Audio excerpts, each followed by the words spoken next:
नमस्कार. आम्ही आसा कला अकादमी हांगासर आनी आयज गोंय घटक राज्य दीस आनी त्या निमतान आयज आमच्या वांगडा आसा मुंजाल श्रॉफ आनी तिलकराज शेट्टी. तेंची भारत हे हम 2 सिजन्स तेचे जाले आनी थर्ड सिजनान ते गोंया बद्दल आपले इन्क्लूड करपाचे आसा. सो जाणून घे ह्या सिरीज बद्दल आनी फुडली सिरीज तेंची कशी वयतली हे.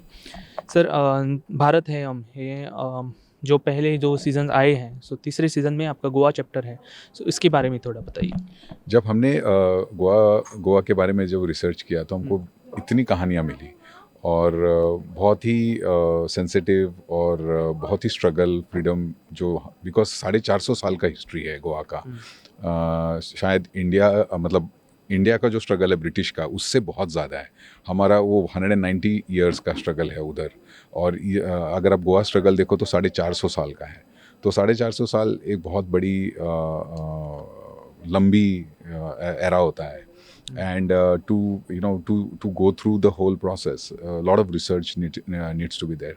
So idea यही है कि आज के बच्चे और यूथ को हमें इनकी कहानियाँ और इनकी स्ट्रगल जो गोवा के हीरोज़ रहे हैं उनके बारे में बताना, यही हमारा मकसद है।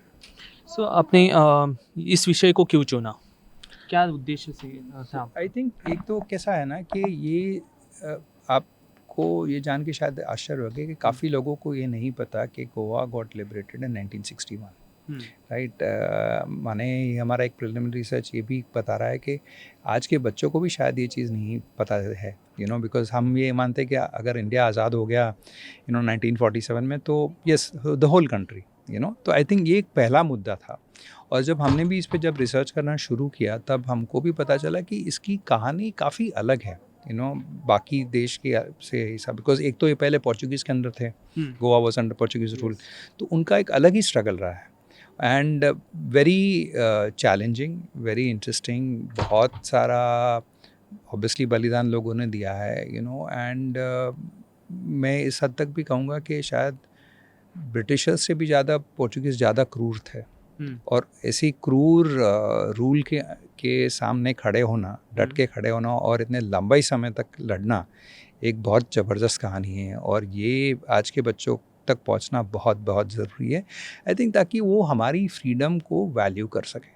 गोवा के साथ साथ सर दमन और दीव ये दोनों भी उसी समय लिबरेट हुए थे, सो उनके बारे में आप कुछ अगर अगले आपके सीज़न में कुछ ऐड करना चाहते हैं, आपकी इच्छा है? हमारा एक अगले सीजन में जब हम वो स्ट्रगल में भी आएंगे तो we will be kind of going through that. Not focus हमारा गोवा ही है, बट लेकिन गोवा के लोग बहुत जाके उधर स्ट्रगल किए, because we are talking about Goan freedom fighters, so we are going to touch upon Daman and Diu also, because Goan freedom struggle के लोग वहाँ गए हैं, सो वो करेंगे। हाँ, जैसे आपने बताया कि 450 साल का इतिहास है, सो वहाँ पर बहुत सारे चैप्टर्स है, सत्याग्रह, जैसे बहुत सारे, जैसे 1955-54 का स्ट्रगल था, न्यू कॉन्क्वेस्ट और ओल्ड कॉन्क्वेस्ट थे, मतलब जो थोड़े डिस्ट्रिक्ट थे। हाँ, सो ऐसे आप वास्ट इन्फॉर्मेशन आपने कैसे कलेक्ट की और अपने वो कैसे सेग्रीगेट करके अपनी सीरीज़ में इंट्रोड्यूस करने की चाहा? जी, हमारा एक भारत है हम का सबसे बड़ा फीचर रहा है रिसर्च। सो वो हम मतलब उसके बिना हमारा कुछ होता ही नहीं है, मतलब हम आगे ही नहीं बढ़ते हैं। तो वही जो टीम हमारी रही है, और एक हमने लोकल गोवन टीम भी अभी हायर की है।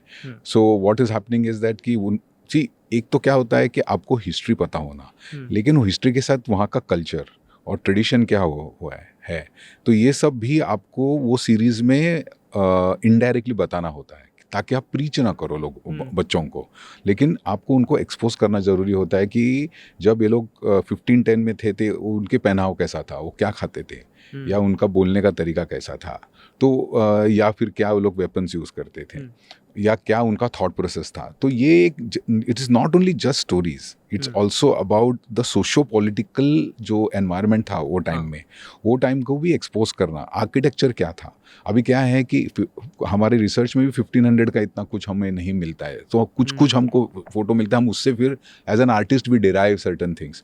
तो थोड़ा सा हम क्रिएटिव लाइसेंस लेते हैं इन टर्म्स ऑफ, बिकॉज नहीं है, मतलब फोर्ट वगैरह सब नहीं है, तो but we try and make sure that we touch upon as what it was at that point of time. In fact इसमें मैं एक बात बड़ी इंटरेस्टिंग हमें particularly in the state of Goa is that the department of archives ने जो काम किया है और आज भी काम वो चल रहा है कि वो नई नई चीज़ें उजागर कर रहे हैं, जो पुराने रिकॉर्ड्स है पोर्चुगीज़ टाइम के उनको डिकोड कर रहे हैं, उनको ट्रांसलेट कर रहे हैं और ये पब्लिश कर रहे हैं। तो ये एक बहुत ही ज़बरदस्त ट्रेजर ट्रोव है जिससे हमको फैक्ट्स पता चलते हैं, राइट। तो ये हमारा एक बहुत बड़ा फाउंडेशन है कि जो डिपार्टमेंट ऑफ आर्काइव्स ने जो रिसर्च किया है हम उसको लेवरेज कर रहे हैं, ठीक है। उसके अलावा जैसे तिलक ने बताया कि हमारी खुद की रिसर्च टीम है, राइट, वो भी अपना रिसर्च करती है। हमने गोवा में भी यहाँ के लोकल हिस्टोरियंस है, एक्सपर्ट्स है, वो भी हमारी टीम में जुड़े हुए हैं, ताकि हम ये चाह रहे हैं कि ये जो भी हम चीज़ बनाइए हम it's a legacy product, right. तो ये आज के लिए नहीं बट पिछले 30-40-50 मैंने अगले 30-40-50 साल के लिए मैंने it's a legacy product, right.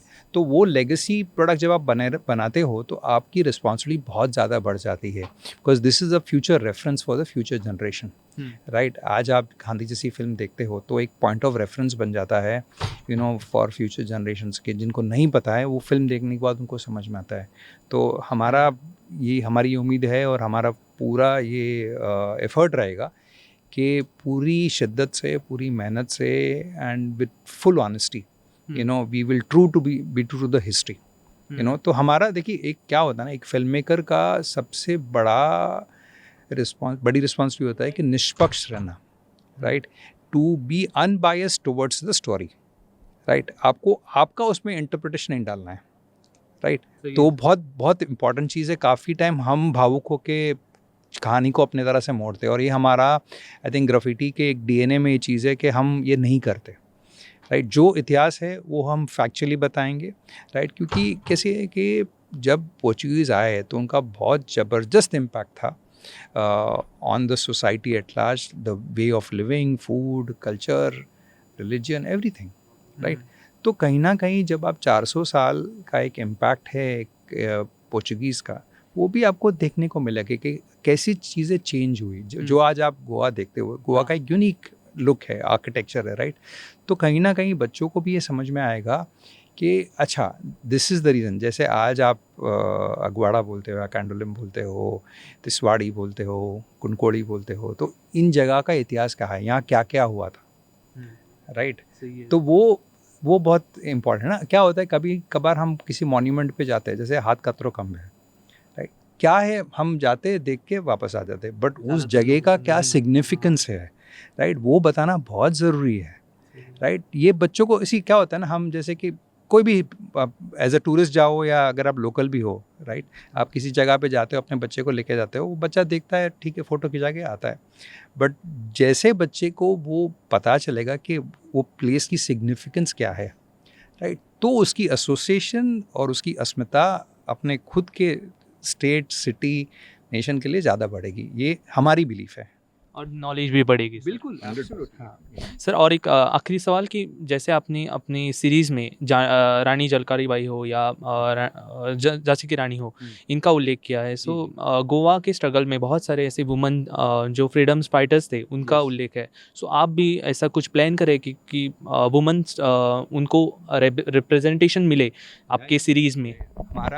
मैं दो चीज़ें बताना चाहूँगा कि जैसे भारतम की आप सीरीज़ देखें तो हमारे सबसे पहला episode was Rani Abbakka Devi, right, and she fought the Portuguese, right. और इनफैक्ट सीएम सर ने वो देख के उन्होंने ट्वीट भी करा था कि बहुत अच्छे से बताया। उसके पहले अगर आप देखिए दूसरी रानी जो Rani Velu Nachiyar and Rani Chennamma of Kittur, right, ये 1857 जब रानी लक्ष्मीबाई का जिक्र होता है हमेशा बोलते हैं पहली रानी, हालांकि ये फैक्ट नहीं है। 3 रानियों का तो हमने हमारे सीरियल में बताया कि जो रानी लक्ष्मीबाई के पहले से लड़ी है, राइट। माने टेक्निकली अगर आज मैं ये कहूँ तो the first freedom fighter of India is actually a woman, she Rani Abbakka Devi who fought the Portuguese, right.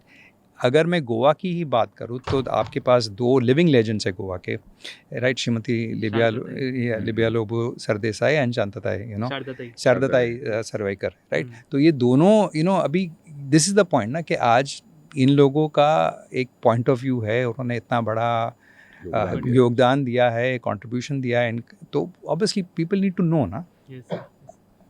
Thank you sir. Thank you so much. All the best for your project. Thank you so much.